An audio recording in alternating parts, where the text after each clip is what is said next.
Welcome to the world of South African wine. With its ancient soils, unmatched botanical biodiversity, unique topography between mountains and two ocean currents, and a staggering variety of microclimates and wine-growing environments spread across 10 highly varied Cape wine regions. It's a wine industry with a long history among New World producers of more than 350 years. Today, it's a global leader in best wine practice in terms of traceability, sustainable production, and ethical and environmental certification, which is supported by top enological science, research, and innovation, and a well-established Viti and Vini cultural training and qualification infrastructure. SA Wine is the most fair-traded wine industry in the world, with the steady growth of skill development, economic empowerment projects, and brands under black ownership. And it has one of the fastest growing and most dynamic infrastructures of wine tourism globally. South Africa's top wines consistently command the attention and accolades of critics, connoisseurs, and world wine lovers. And by 2015, its total national wine grape production had grown to a healthy annual 1.477 million tons. But take a look at this picture, the area under plantings. Slowly declining since 2005. By 2015, 2017 plummets suddenly. Producers are uprooting vines. And this alarming trend continues. We do think if we extrapolate that graph, we will fairly soon uproot another 10,000 hectares, which is 10%. That would mean structurally that we, within 3 or 4 years, will have 120 million litres less wine to supply. The relative earnings per hectare, when one benchmarks it against apples and probably latterly berries, the wine grape ranks a very distant third place as far as plantings in our area is concerned. The right option for us was to actually remove the 55 hectares of vineyards. I don't know of any of our growers that are planning to plant any wine grapes in the next 5 years. That area is something that needs to be looked into on the basis of that. We are, in essence, when we're planting and when we grow the industry, are creating employment. And that also helps in addressing the issues of the society. Society can only survive if there's employment. And if you actually uproot the actual vines, you're impacting negatively on the industry. This might be the case in one wine region, but is it true for other wine regions?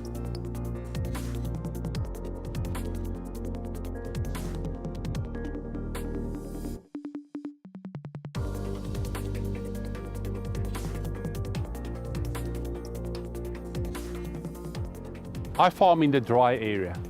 I'm at Paardeberg. It's between Paarl and Malmesbury. Fortunately for me, I've years ago specialized in specific grapes for my specific area. That has helped me up till now, but even I am now under severe pressure as well. And with me, you can see a lot of people around me under pressure. You see a lot of people taking out vineyards, not renewing, going to other crops, trying something else.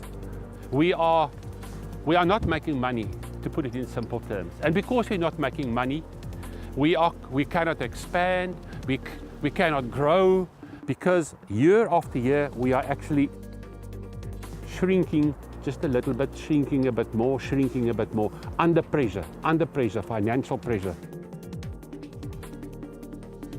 More than 50% was young girls that studied it, and it's really enlightening to see that. But if they all end up in the end in a really good job, that's something different. I can question it, the reality of it. I probably think it's not the case. But what exactly is the extent of this financial pressure on wine producers? I don't think you start with this industry to go in it for the money. You do it for the passion. Research by Vinpro indicates that only 14% of the 3,100 producers are actually sustainable in terms of their profit. The more scary number is the segment in red, which means that 35% of producers are totally unprofitable, loss-making. And it's that segment where we found that we lost a third of the producers over the last 10 years. But why this massive decline in profitability? Could it be due to climate change and drought? And yes, the drought is a crisis and a major concern, but it's compounding the problem, certainly this harvest with most yields down 25%. But the lack of economic viability is a fact before this drought hit us like it has now. Maybe it's about lack of government support. And I go to Asia and I see the huge investment the Australian government are making behind the wine industry. Yes, we don't get government support, but you know, please appreciate the government's predicament. We have huge social issues. We need clinics, we need schools. But yes, we have to uplift our workforces, we have to invest money in education projects. Perhaps at brass tacks, it all boils down to producer return on investment, or the lack thereof. The challenge we have is that survey indicates that the average return is less than 1%. Our producers are world class. How do they survive with 1%? That is just not sustainable. It needs to be up at close to 8 to 10%. If you look at other enterprises in agriculture, they're doing 15 to 20%. So 1% is really not, even by a long shot, enough to have a fair risk on and return. One of these world-class producers from the premier Stellenbosch wine region hazards an explanation. If we get to pricing of grapes currently in South Africa, very few people will pay more than, probably in US dollar terms, probably about $1,200 US for a ton of Cabernet Sauvignon grapes. That's max in South Africa. If you go to America, the American grape producers are getting paid approximately $10,000 to $20,000 for a ton of grapes. That is 10, 20 times more because they realize those prices in the marketplace. The South African producers that has to be satisfied with $500 US for a ton of grapes. And that's just not sustainable.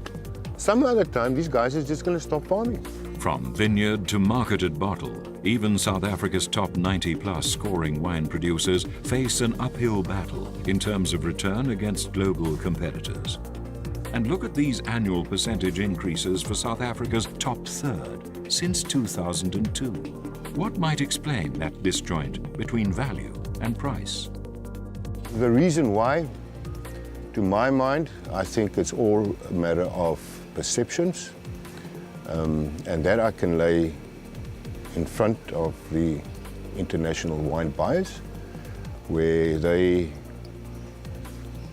came to South Africa in 1994 after sanctions were lifted after the previous apartheid regime. And they bought South African wines willy-nilly because it was new, and it was different, and it was exciting. And they flooded the world with South African wines that were not up to standard. Perception was created overseas that South African wines is cheap and cheerful and not of much substance, which is not true. And Kanonkop has proved it beyond doubt. You know, at the International Wine and Spirit Competition held annually in London, Kanonkop is arguably the most awarded winery in the world, getting the International Winemaker of the Year award 4 times, better than any other producer in the world. A lot of it is expected from wine producers, specifically South Africa, in terms of certification, traceability, and a lot. And I think in terms of rules and regulations, South Africa are probably the most progressed in the world, and I would say that anywhere in the world, in terms of specifically traceability, certification systems,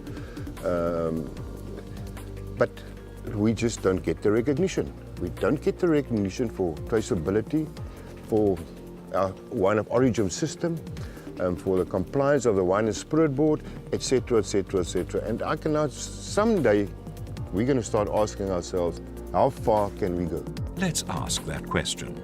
How far can the world of South African wine go before it reaches the limits of what it can realistically survive without irreversible harm? Al Gore, in his acclaimed documentary on the environmental future of our planet, has a comment that echoes our own South African wine predicament. His answer? As far as we're prepared to go to own up to our inconvenient truth, and then do something about it, he says. So, what's the inconvenient truth the South African wine industry must face?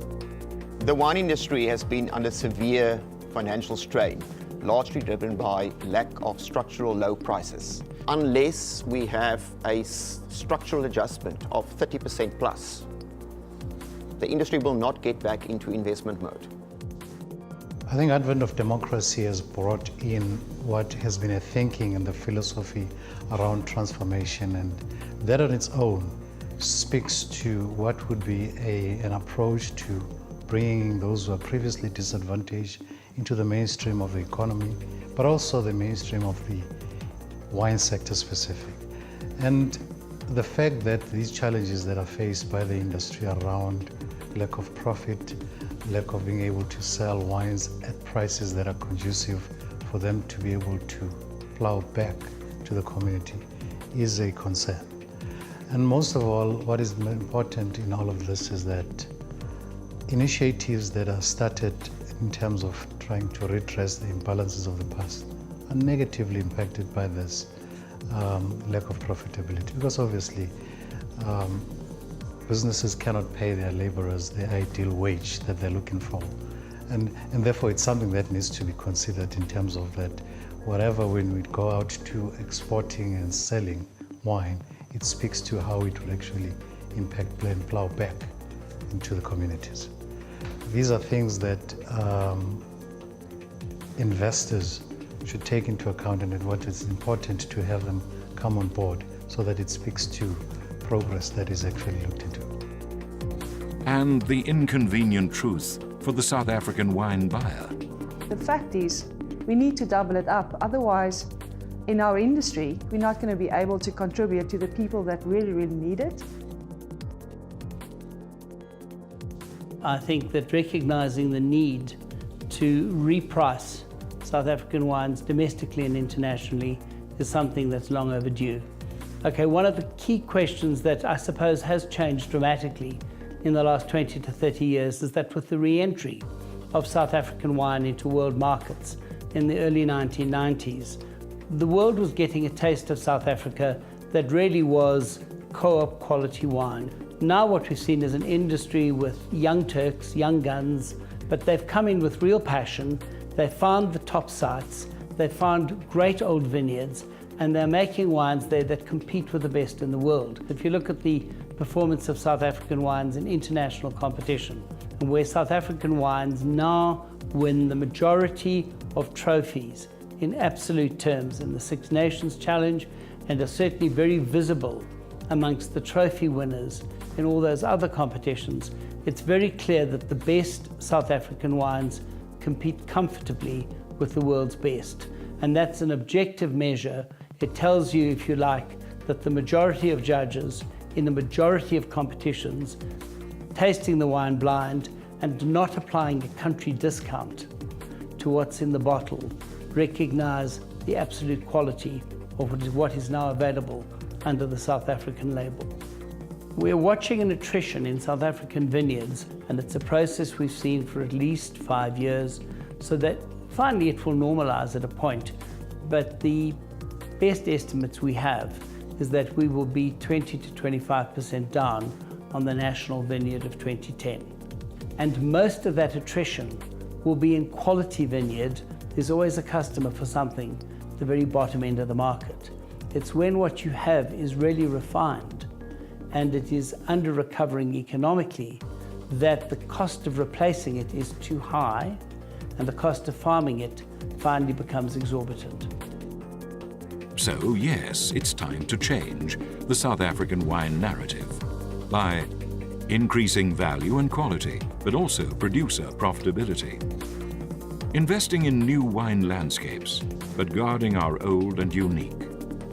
creating a multi-stakeholder industry and engaging government, boasting our global best practices and certification system, growing our wine tourism to create jobs and wine ambassadors, and by asking for prices great South African wine deserves. We can't do that without you, our buyers, purveyors, and partners in wine.